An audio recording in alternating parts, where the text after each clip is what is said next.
I'm on a mission to help more men have a bigger, healthier relationship with beauty in their lives. And sometimes one of the most important things you can have, especially if you're just a normal guy, is a little bit of permission. Now, thankfully, the fitness industry has given most men that permission when it comes to beautifying their bodies. It is no longer considered vain or shallow or effeminate or superfluous to get into the gym and to make yourself look better. But most guys, especially if you're in your 30s, your 40s, your 50s, grew up with this heavy, heavy stigma of if you were a man, you were not allowed to care about your appearance when it comes to your clothing.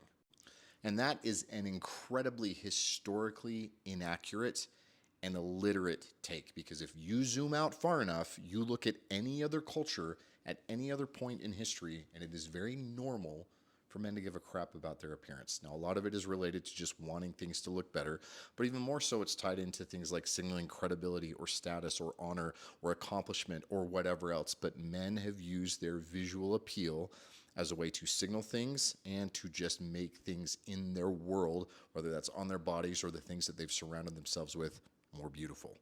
Now, yes, a lot of this was reserved for the upper echelons, whether that was, the bureaucrats or the aristocrats or the warrior class, or kind of like the top of the top, and your average peasant or farmer or whoever wasn't doing it as much. However, you are in a position where you have access to this. Most of those men, the only reason that they didn't do it was because they didn't have access to it, whether physical access or social access, but you do. I do. So we have opportunities that our ancestors didn't have that allows us to embrace this. We just need to actually take advantage of that and use the way that they dress themselves, groom themselves, not like accurately, like I'm not going to dress like this, but just take their permission to very much be invested in the way that they appear and use that for myself. Now, I don't like to gatekeep the best stuff on the internet, and so all of these illustrations are from one of the coolest accounts that I have found.